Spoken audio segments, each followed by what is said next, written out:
বার্সেলোনার এক সময়ের মাছের বাজারের নিচে সময়ের অতল গহ্বর থেকে উঠে এলো এক রোমাঞ্চকর ইতিহাস। প্রত্নতাত্ত্বিকরা উন্মোচন করেছেন প্রায় 500 বছর আগে কাতালান উপকূলে ডুবে যাওয়া এক বিশাল মধ্যযুগীয় জাহাজের ধ্বংসাবশেষ। 1500 কিংবা 1600 শতাব্দীর এই সুসংরক্ষিত জলযানটি নৌ ইতিহাসের এক অত্যন্ত গুরুত্বপূর্ণ এবং বিরল নিদর্শন, যাকে সযত্নে বাঁচিয়ে রাখার প্রচেষ্টা চলছে।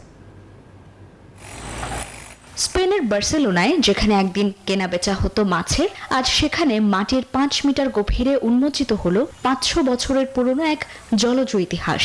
প্রত্নতাত্ত্বিকরা আবিষ্কার করেছেন মধ্যযুগের এক বিশাল জাহাজের ধ্বংসাবশেষ। 15 বা 16 শতকে কাতালোনিয়ার উত্তাল উপকূলে এটি সলিল সমাধি হয়েছিল এমনটাই ধারণা করা হচ্ছে। যা পাওয়া গেছে তা এক বিশাল জাহাজের পেছনের অংশ, 10 মিটার দীর্ঘ আর 3 মিটার চওড়া। 30টির বেশি বান্ডেল থাকলে প্রতি সেনমানিতে টাকা বাঁচবে। বিকাশ সেনমানি বান্ডেল কিনে জিতুন প্রতি লেনদেনে। পাকানো কাঠের পাঁজর আজও জানান দিচ্ছে তার অতীতের গঠন। আর সবচেয়ে বড় বিস্ময়, এতগুলো বছর মাটির নিচে থেকেও এটি দারুণভাবে সংরক্ষিত। এই আবিষ্কার এক কথায় অসাধারণ, কারণ জলের নিচে এত ভালোভাবে সংরক্ষিত নিদর্শন খুঁজে পাওয়া সত্যি বিরল।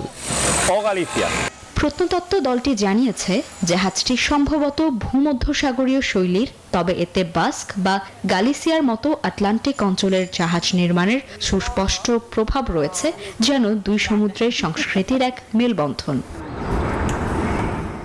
তবে এই অমূল্য ঐতিহাসিক সম্পদকে বাঁচিয়ে রাখাই এখন সবচেয়ে বড় চ্যালেঞ্জ। শুকিয়ে যাওয়া থেকে রক্ষা করতে দিন রাত এটিকে বিশেষ পদ্ধতিতে জল দিয়ে ভিজিয়ে রাখছে প্রত্নতাত্ত্বিক দলটি। এই যুগান্তকারী আবিষ্কার মধ্যযুগের নৌবাণিজ্য, জাহাজ নির্মাণ কৌশল এবং তৎকালীন জীবনযাত্রা সম্পর্কে আরও অনেক অজানা তথ্য উন্মোচন করবে বলেই আশা করা হচ্ছে। Desk report, news 24।